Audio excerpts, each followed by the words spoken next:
a very full Berg River it is here in Paarl at the start of the race. We'll be following the 4 days of the race to bring you all the excitement, the trials, the tribulations, the politics, the controversy of this premier canoeing race in South Africa. First of all, let's have a look at the map of the route. We start in the southern part in Paarl, going through Wellington to Sonquasdrift, thereafter to Bridgetown, and the third day ending at Soutkloof, with the event ending this year at Port Owen in Veldrift. The people who take part in ultra-distance events are a rare breed. As with every race, there are those favourites on whom the spotlight will fall.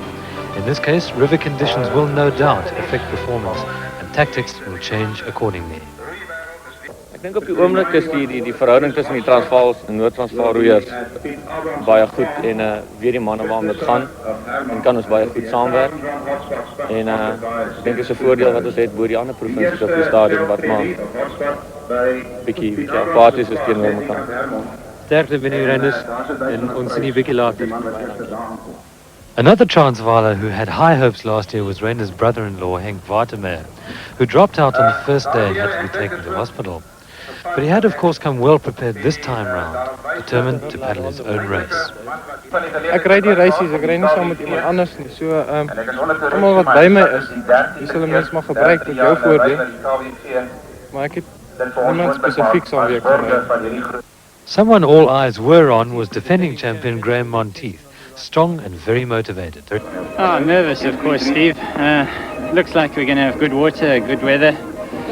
The weather forecast is for bad weather tomorrow though, so we'll just have to see how it goes. How's your training been going? Not bad. I wouldn't say I'm quite as fit as last year, but it's been a pretty good build-up. In the Le Mans start, Monteith had the honour of starting on the water, while the rest jockeyed for position. Mark Perrault, Nico Fuljoen, Sean Rice, and a very strong Western Province contingent. Sharing the commentary with me now is the chairman of the Western Province Canoe Union, Roelof van Riet. Ja, ten spyte van die baie vol rivier is die wegspring altyd oneindig belangrik. Hierdie man verloor baie tyd vir kapleiklike redes. Pad na Daljosafat en die 4 gunsteling Transvaalers reeds weg voor met slegs 1 WP man, Donnie Malherbe by. Daar lei Benny Reinders die manne na die eerste stroomversnelling onder die Daljosafat brug.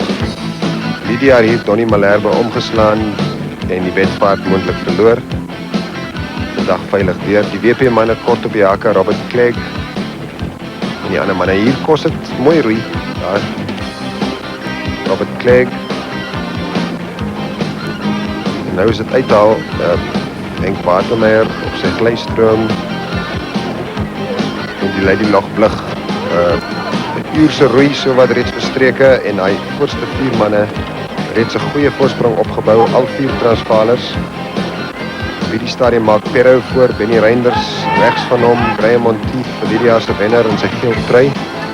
Links en Nico Fuljoen, die man wat nou reeds 3 jaar lank met die tweede plek tevrede moes wees in die diamant. Robert Clegg weer eens, Donnie Malherbe, hier's 'n paar WP manne, maar hulle sal nou moet uithaal. Roelof, at this stage, the river had been running very strongly. Just how much does the higher water level affect the way the race will be run? In 'n sekere sin is dit makliker want daar's nie soveel klein nou boskanaaltjies nie. Aan die ander kant egter, as die rivier werklik vol is soos hy nou is, dan word nuwe kanale geopen, maar die manne nie werklik in oefensessies kans kry om te leer verken nie. So daar's altyd 'n element van onsekerheid wat andersins nie daar is nie. Watching that group there going through Skoolkie, and one can see the water level is fairly high, and they do have to be careful possibly of stoppers as they go down in this water as well. Ja, sekerlik. Die water egter, meeste water is iets wat verder stroom af. Die groot gedeelte van die vloed is, maar daar is 'n man wat, en dis goeie roeiers die, en dit illustreer net jou punt, Steve, dat, the stopper can cause you to capsize at any stage. Skoolkie, a popular viewing point, as well as a point where seconds can see just how well that particular paddler is doing in the field. Van Simpkins, van het tal daar.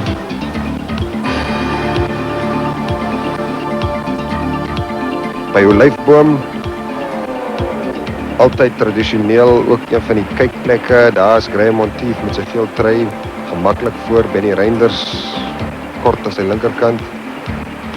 Vir die voorste manne skep hierdie stroomverstellings normaalweg nie groot probleme nie. Maynard Maree, Sean Rice kort op sy hake. Almal tot nou toe natuurlik springbokke. Daar is Donnie Malherbe, Watermeyer en Robert Clegg. Lyk maklik, maar daai canoes is baie maklik omvalbaar. Dat die manne natuurlik ken hulle. Pad af na Roosstein, Mark Perrow voor. Daar is Graham Monteith, Benny Reinders steeds gemaklik. Nico Viljoen. Lyk gemaklik, maar natuurlik die manne al uit so wat wil kan. Hier kom die WP manne met Henk Watermeyer en daar's vorige wenners Robert Clegg, Maynard Maree, Sean Rice. Verder terug, Lou Malherbe en Gerard Bekers. Interesting that Henk Watermeyer was telling me beforehand, as was Sean Rice, that they just don't have the speed to keep up with Monteith, Perrow and Nico Viljoen. Ja, die uitsonderlike ding is dat selfs op hierdie ultra lang afstand het spoed so belangrik geword dat die manne wat op die snelroei presteer reeds ook hier weer 'n voorsprong het. So Benny Reinders veral ook baie goed illustreer. Vlystroom is so belangrik dat soos in fietsry, as jy werklik nie die spoed het om saam met die voorste bondel weg te kom, dan skep dit vir jou baie goed. The river is still very difficult to navigate at this stage, and they're approaching one of the hotspots.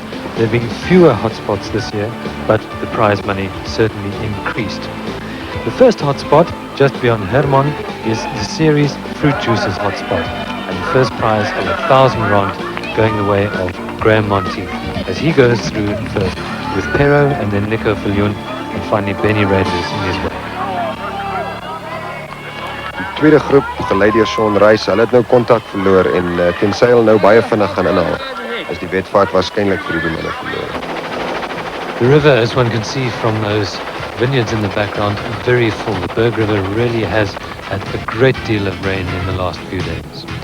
Die Transvaalers deesdae ken die rivier waarskynlik selfs beter as die Kaapenaars, soos Nico Viljoen daar bewys. 'n Regte kanaal op die regte tyd en hy's weg voor. And here we are then at the end of the first day at Sonquasdrift, and it is Nico Viljoen who has broken away and sprinted to that line. One can get an indication again of just how flooded this Berg River valley is. Ja, natuurlik baie waardevolle sekondes wat hy nou as voorsprong kon opbou, en daar sien ons sy vreugde. Reeds 3 jaar in die tweede plek, en nou Mark Perrow het goed ingehaal oor die laaste kilometer nadat Nico ietwat van 'n voorsprong opgebou het. En die Reinders moeg op hierdie stadium, maar steeds uitstekend presteer. Graham Monteith, geel trui, hy is die man wat eintlik ietwat verkeerd gery het en bykans 2 minute verloor het in die proses. As Roelof van Riedt says, then, the way the first day is determined can set the pattern for the rest of the race. Those Western Province paddlers hoping to make good after this first day, but very happy with his win here, Nico Viljoen. Het is 'n redelike harde dag. Ons het van die begin af saamgewerk. Ons is 'n formasie van 4. Ek en Mark Perrow, Graham Monteith en Benny Reinders. Ons het die hele dag saam gery. Ek het 2 keer probeer wegbreek by Grensplaas en so eentjie verder af het ek weer probeer wegkom, maar die ouens was te sterk. Hulle het hard gewerk, my weer gevang. Klaarblyklik tevrede Nico Viljoen, maar slegs 9 sekondes voor Mark Perrow. Die wedvaart waarskynlik op hierdie stadium tussen daardie 2. And so to the start of day 2, 43 kilometers from Sonquasdrift to Bridgetown, a relatively easy stretch, but the big question of course is, can Nico Viljoen, the overnight leader, keep the lead that he so desperately needs? It's rained overnight, it's extremely cold here this morning, and the canoeists might have to contend with that icy northwest wind, which can change conditions very dramatically. We'll have to see how the rest of the field contends, with Mark Perrow in 2nd position, Benny Reinders in 3rd, and defending champion Graham Monteith in 4th position. Can they consolidate those leads? Only time will tell. a lot can still happen. Only a quarter of the race has been run, so a lot can still happen. And with the river full like this and bad weather, a lot of the Transvaal guys might take a bit of strain, so who knows. Finale voorbereidings vir die wegspring wat tradisioneel op 'n baie nou rivier plaasvind, maar vandag is daar 'n vlei. Die eerste 50 trek weggedrye van 10 en daarna 'n lama wegspring soos ook op die eerste dag om dinge te vergemaklik in die snelvloeiende stroom. Voorste manne, nou ja, dis moeilik natuurlik om die manne gelyk te laat wegspring, maar hier het ons 'n gladde wegspring. En weer eens, soos ook op die eerste skof uit baie belangrik vir die manne om 'n goeie posisie so gou as moontlik te behaal. Die patroon weer dieselfde, die Transvaalers wat eenvoudig te vinnig is vir die Kaapenaars met die weg spring en dan eenvoudig aan hulle voorsprong byklou. Always a bit of drama for the lesser experienced paddlers at the start. Can be dangerous, you can waste time or take a swim. Menard Maree, Henk Watermeyer, Robert Clegg, maar reeds nie heeltemal voor nie. Ouda Brug voorlopers, weer eens die Transvaalers, hulle wys werklik vir die WP manne die jaar hoe dinge gedoen moet word. Winnie Reinders gemaklik. Monteith, nou nie meer die draer van die geel trein nie voor op die stadion. Die enigste WP man daar is Menard Maree, vorige wenner. Tweede bondel, maar reeds bykans 2 minute verloor. Sien vir Julius Andrag, Transvaaler en Watermeyer, Robert Clegg ook vorige wenner. And here we see the first of the breakaway attempts by Nico Viljoen, with Menard Maree going with him. And behind them, in second position then, Graham Monteith and Mark Perrault. And another 2 paddlers behind them. But eventually the pace was a bit too much for Menard Maree. And Viljoen went off on his own, hoping to open up a bigger gap on Monteith and Perrault. Monteith and Perrault, though, catching Menard Maree and working together with him. Natuurlik bykans onmoontlik vir Viljoen om op sy eie voor te bly en hulle dan hom ook mettertyd gevang en ons sien nou weer die voorste groep en Menard Maree wat die 4de van daardie groep opmaak. Ons sien dikwels roeiers in groepe van 4 saamroei omdat dit 'n klassieke kombinasie is waar die voorste man die 2 manne aan beide kante van hom op sy glystroom neem en dan die 4de man in die diamant. And here we have the end then at Bridgetown, with Graham Monteith surprisingly outsprinting Nico Viljoen. Monteith really strong and motivated this time round. So for the first time, Monteith takes the lead in the second stage. Then in third and fourth positions, we have Menard Maree followed by Mark Perrault. So that's the order then at the end of the second day at the very scenic little town settlement of Bridgetown. You know, for me to win now, I'm actually going to have to go away on my own. And that's a bit of a tall order on the third day and fourth day. My beste dag is altyd my derde en my vierde dag, want dit is meer oop water en dis nie soke dis moeilik om tussen die bosse en so by te hou, vir alles 'n paar ouens teen jou werk. Hulle kan dit nogal veel moeilik maak. As if life isn't arduous enough for the paddlers, for the seconds it was muddy, messy, and many vehicles were getting stuck, including that from the Regional Services Council.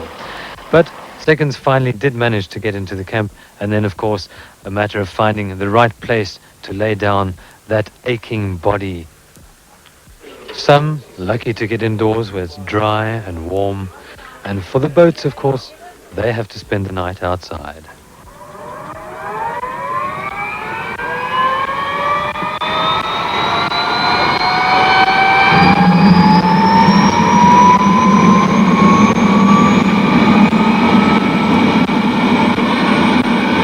And so to day 3, after a rather disappointing start from the visual point of view, the first major obstacle is about an hour down the river, the mighty Misverstand Dam. A compulsory portage, and it's here that we can expect some excitement from the top pack. This is the day, the 70-kilometer leg, when things will really work out and we'll be able to decide just who is going to be the winner of this race. Nico Viljoen has that 17-second gap over Mark Perrault, with Graham Monteith in third position. The big question, of course, is can Monteith and Perrault work together to get Viljoen off the lead? After the flat water paddle then, it's Benny Reinders who is first off the water at the dam. making his way up to claim that 1,000 rand in the next hotspot, sponsored by Series Fruit Juices. Benny se 5 snelroei titels vroeër die jaar kom hom hier baie handig te pas. Daar is die draer van die geel trui steeds baie belangrik vir hom om nou nie hier by die bondel agter te raak en saam met hulle weer kan begin roei. Mark Perro sy groot teenstander 18 sekondes op hierdie stadium verskil. Ja, hy probeer al wat hy kan om weg te kom, maar Nico bietjie vinniger met die opsit van die spatskerm en ons weer almal saam weg. And while the rest of the people still arrive on the dam, the field very drawn out after 1 hour of paddling, for the leaders that is. The rest of the field not all running as they make their way off the water over this compulsory portage point. Hierdie is die tweede bondel, steeds nog belangrik vir die manne. Sien vir Julius Andrag daar. Nie altyd te lekker kalfvoet nie, maar jy kan ook nie bra anders nie, want die stuurmechanisme is baie sensitief en kalfvoete is maar die beste. So after the excitement then of the portage over the Misverstand Dam, it's back onto the water, and here the large diamond still there but getting smaller. Nico Viljoen, dis nie so gerieflike glystroom wat hy daar het nie, in die 5de plek. En natuurlik die ander 4 manne werk bietjie saam en daar het hulle werklik ook aan geslaag om weg te kom. Maar die pas nou baie warm. Benny Reinders wat in ag geneem die lengte van hierdie skof op hierdie stadium het 'n geweldige pas roei. En Moravia by die ou treinbrug. Nico Viljoen, Johnny Malherbe op hierdie stadium so 'n stuk of 20 sekondes agter, maar nou gaan dit baie moeilik wees vir hulle. En die ander 4 manne sal feitelik noodwendig saamwerk, spanmaats. Dis dan ook Mortier se verklaarde beleid vir jaar om vir Perro tot dieselfde mate te help as wat Perro vir die jaar vir Montier tot oorwinning gehelp het. That group of 4 then opening up an amazing gap over this bunch, 6.5 minutes with an hour's paddling left before the end of the day. A double diamond there, 8 paddlers in perfect formation, among them Nico Viljoen and Robert Clegg. En Nico natuurlik op hierdie stadium sien al oor die oorwinning waarna hy so lank smag om dalk weer eens kan ontwyk. Maar hy probeer en hulle het daarin geslaag om daai gaping heelwat te verklein. Maar die voorste manne bly sterk. Steeds 'n geweldige pas in ag geneem met die afstand. Hulle gaan 'n stuk of 4,5 uur roei vandag. Sean Rice, Montier wat steeds lei. Ja, hier weer eens die Volrivier maak dinge bietjie onseker. Perro daar het nie mooi geweet wat ek kan doen nie. Die probleem is dat die manne feitelik nooit op hierdie hoogte oefen nie. Die rivier van jaar die hoogste sedert 1977. Maar steeds by mekaar, Montier voor by die eindpunt by Soutkloof. Perro langsom, ook Benny Reinders.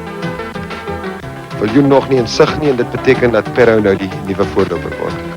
So Montier then winning his second stage, remembering of course that last year he didn't win a single stage although he won the race. Sean Rice filling 4th position for the day, but later to be penalised by 2 minutes after Nico Viljoen lodged an appeal against him. Viljoen and Clegg here having broken away to finish in 5th and 6th positions. Viljoen though not very confident about the outlook for the 4th day and his chances of regaining that lead. Op hierdie vlak is enigiets is moontlik. JT Besson het in 1985 van amper 50ste af in die reisies kon wen. So dit is moeilik om te sê, maar ek dink dit is onwaarskynlik dat so iets kan gebeur. Dit is vir my om 5 minute op hierdie ouens uithaal met net gewone roei is onmoontlik. And so then the new overall leader, after not having won a single stage, Mark Perro. Any cushion can we disregard it tomorrow? I think the water level is so high that there are going to be shortcuts that you can pull 10 minutes out of the guys behind you if you miss a shortcut. Even today I think we lost about a minute and a half when we went wrong just above Southcliffe. So the race is certainly not over by a long way, and I think it's my chance tomorrow to be the danger man, and I'll be the guy that if I fall back, then the guys are going to work me over. And so then to the end of day 3, time to recharge those tired bodies, make sure the boats are all okay, and one last frolic in the sun.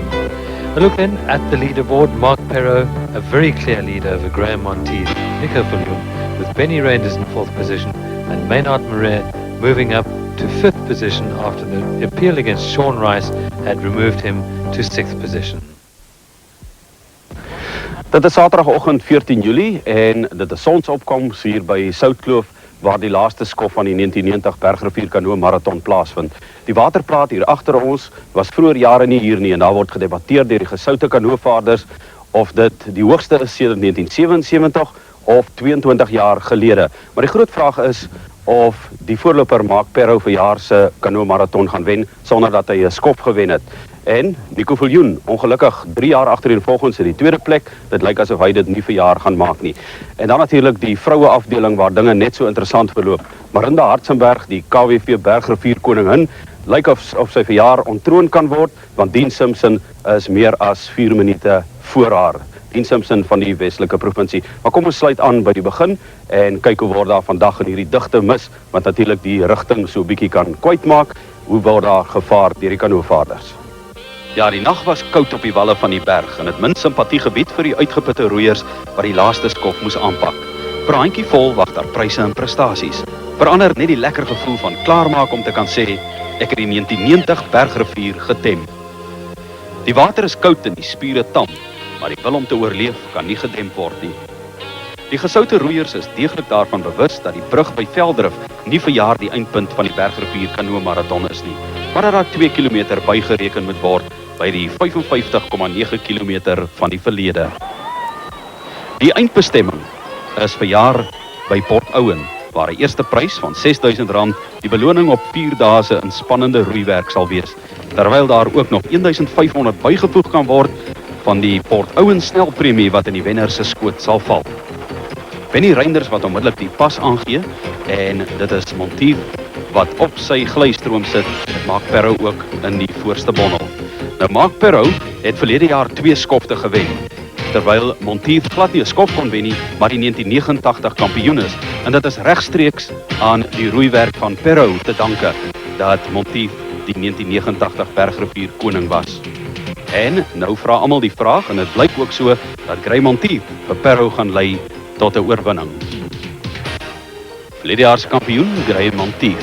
Nico Viljoen wat nou heeltemal afgeval het van die diamant en Nico Viljoen, ja, dit lyk met die Bergrivier dis maar net nie vir hom nie, want Viljoen die afgelope 5 jaar reeds 'n springbok, die het afgeval van daardie diamant af en hy die afgelope 3 jaar dan ook tweede geëindig en dit lyk asof die manne die pap te dik aanmaak vir hom en nie vir hom 'n plek wil gun daar op 'n glystroom nie.